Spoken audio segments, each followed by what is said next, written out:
अस्सलाम वालेकुम दोस्तों, क्या हाल चाल है। मैं हूं डॉक्टर खालिद जोया। आप देख रहे हैं हेल्दी लाइफ चैनल। दोस्तों, I hope you are all fine. You are watching healthy life channel. दोस्तों, हेल्थ के हवाले से मुख्तलिफ बीमारियां और उनका इलाज आसान कुदरती तरीक़ों से आपकी खिदमत में पेश करता रहता हूं। दोस्तों, आज की जो बीमारी है वो है high blood pressure. High blood pressure क्या चीज़ है, ये क्यों होता है, इसकी वजूहात क्या हैं और इसका इलाज क्या है और इसका परहेज़ क्या है। दोस्तों, अगर आप मेरे चैनल पे नए हैं तो मेरे चैनल को लाइक करें, सब्सक्राइब करें, शेयर करें, बेल आइकन को प्रेस करें ताकि आपको आने वाली मेरी वीडियो को आसानी पहुंच सके।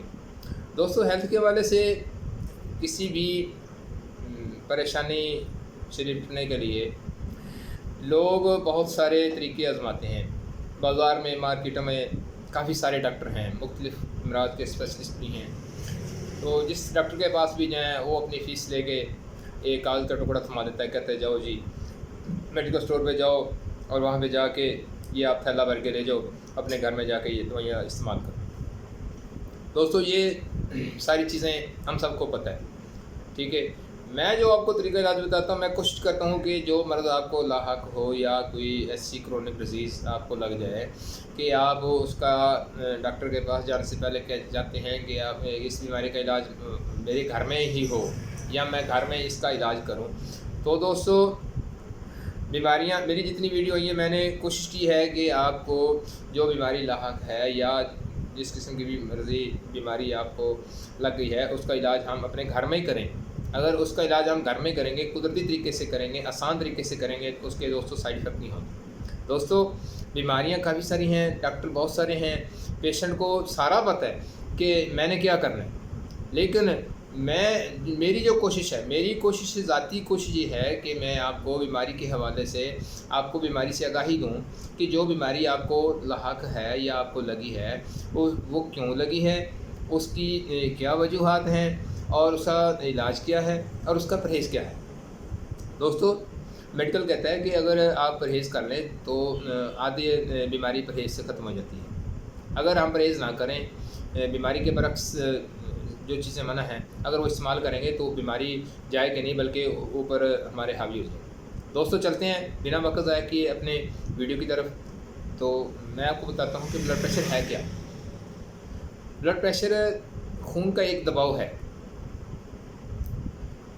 दो ब्लड प्रेशर हैं, एक को सिस्टोलिक कहते हैं और दूसरे को डायसिस्टोलिक कहते हैं, ठीक है। जब खून का दबाव एक मियारी हद से बढ़ जाए तो ऐसी कैफियत को हाई ब्लड प्रेशर कहते हैं। दिल को सुगड़ते वक्त और फैलते वक्त जो जिस दबाव का सामना होता है इसे सिस्टोलिक ब्लड प्रेशर कहते हैं और फैलते वक्त जिस दबाव का सामना करना पड़ता है उसे डायसिस्टोलिक ब्लड प्रेशर कहते हैं। ब्लड प्रेशर क्यों होता है? ब्लड प्रेशर इस वजह से होता है कि हमारे खाने का जो है सिस्टम वो ठीक नहीं है, उसमें बेअतदाली हम ले आते हैं। बेअतदाली क्यों लेके आते हैं कि जब जिस वक्त जो चाहा सामने आया हमने खा लिया। हमने ये नहीं देखना कि जो चीज़ मैं खा रहा हूँ आया कि ये मेरे बॉडी को ये हेल्पफुल है या ये नुकसान देगा। नहीं, जो चीज़ आई हमने खाना शुरू कर दिया। तो इसका ज़्यादातर जो हाई ब्लड प्रेशर होता है वो हमारे खाने में बेअतदाली की वजह से होता है। उसके बाद ये ज़हनी तनाव की वजह से होता है। ज़हनी तनाव से हम जितना दूर रहेंगे हमारा ब्लड उतना ही कम रहेगा, एतदाल पे रहेगा, आसान यानी कि ज़िंदगी हो जाएगी। लेकिन उस वक्त ब्लड प्रेशर पूछते हैं कि ब्लड प्रेशर होता क्यों है, हाई क्यों होता है? ब्लड प्रेशर हाई उस वक्त होता है जब खून की नालियाँ तंग हो जाएँ। खून की नालियाँ जितनी तंग होंगी, खून को गुजरने के लिए दिल को ज़्यादा ज़ोर लगाना पड़ेगा खून को भेजने के लिए और उसको वापस लाने के लिए। तो दोस्तों, इसके बाद हम चलते हैं इसकी अलामत क्या है। हमें कैसे पता चले कि हमारा ब्लड हाई हो गया या हाई हो रहा है? तो उसकी मैं आपको अलामत बताता हूँ कि उसकी अलामत है। मैं पहले नंबर पे आपको बताता हूँ कि उसकी सबसे पहले जो अलामत है हाई ब्लड प्रेशर की कि सर में शदीद दर्द होगा, ऐसे लगे जैसे दिमाग फट रहा है मेरा। उसके बाद आपका सांस भी फूल, नंबर 2 पे सांस भी फूलेगा। उसके बाद तीसरे नंबर पे अगर आपकी नाक की नक्सीर का फूट जाना या बहुत ज़्यादा पसीना आना नंबर 5 पे आपको चक्कर भी आ सकते हैं।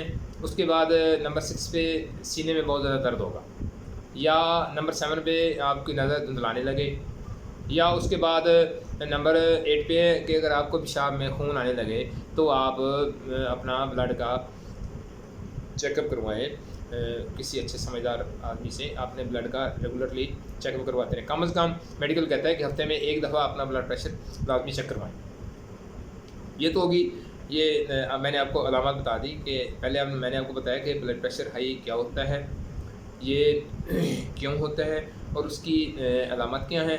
अब मैं आपको इसके इलाज की तरफ लेके चलता हूँ। इलाज का सिंपल सा है, घर में आपने इलाज करना है। मेरी कोशिश होती है कि जो मर्द है मैं उसका इलाज आपको अपने किचन में बताऊँ, अपने घर में बताऊँ कि घर में से जो चीज़ अवेलेबल है उसी में से चीज़ ढूंढो और इस्तेमाल करो, अपनी बीमारी को थोड़ा सा रिलैक्स ले लो। तो उसमें आपने करना क्या है कि आपने 2 हफ्ते तक रात को सोने से पहले 1 गिलास नीम गर्म दूध में 2 चम्मच शहद के डाल के पीने से आपका ब्लड प्रेशर नॉर्मल हो जाएगा। एक तो ये इलाज है। इसका दूसरा इलाज क्या है? दूसरा इलाज इसका ये है कि आपने चुकंदर के जूस में आर्गेनल होता है जो शरीयानों को नरम करता है और खून की रवानी को आगे धकेलने में या पीछे ले जाने में उसको वो राह रास्त पे लेके आता है। तो आपने करना क्या है कि रोज़ाना आपने चुकंदर का 1 कप जूस पीना है। 1 कप जूस पीना है। मेडिसिन इस्तेमाल करने से ज़्यादा बेहतर है अगर आप वो जूस पिएंगे। चुकंदर का जूस ब्लड प्रेशर को 9/5 mm करने में मदद देता है। यानी कि अगर आपका ब्लड प्रेशर 129 है तो उसको 120 भी लेके आएगा। नीचे वाला अगर आपका 85 है तो उसको 80 भी लेके आ जाएगा। तो ये 9.9/5 पे आपका ब्लड प्रेशर ये चुकंदर का जूस पीने से आपका हो जाएगा। कोशिश करें कि ये आप जूस लगातार पीते रहें ताकि आपका जो ब्लड प्रेशर हाई हो गया उसको नीचे लाने में आपकी मदद करें। दोस्तों, अब मैं आपको आ रहा हूँ परहेज़ के ऊपर कि आपने परहेज़ क्या करना है। परहेज़ आपने ये करना है कि आपने नमक बंद कर देना है, बिल्कुल नमक नहीं इस्तेमाल करना। खाने में जो आपका नमक है वो आपने खाने में किसी चीज़ में नमक नहीं आपने डाल के खाना, नमक बंद करना। दूसरे नंबर पे आपने क्या करना है कि सिगरेट नोशी से परहेज़ करना है। सिगरेट नोशी बिल्कुल नहीं करनी, सिगरेट नोशी बिल्कुल नहीं करनी। अगर आप इसके अलावा मैं आपको बता रहा हूँ कि इसके अलावा और इसके क्या परहेज़ हैं। इसके अलावा और तीसरे नंबर पर परहेज़ है कि आपने जिस्मानी वज़न में कमी लेके आनी है। अगर आप मोटापे का शिकार हैं तो आपने वज़न में अपनी कमी लेके आनी है। उसके बाद है अल्कोहल के इस्तेमाल से मुकम्मल परहेज़, अल्कोहल इस्तेमाल नहीं करनी। नंबर 5 पे आपने बाकायदगी से बर्दाश्त करनी है। और नंबर 6 पे आपने क्या करना है कि आपने मतवाज़न ग़िज़ाएँ इस्तेमाल करनी है। सब्ज़ियों का ज़्यादा इस्तेमाल करें, फ्रूट का ज़्यादा इस्तेमाल करें, गर्म चीज़ें बंद कर दें।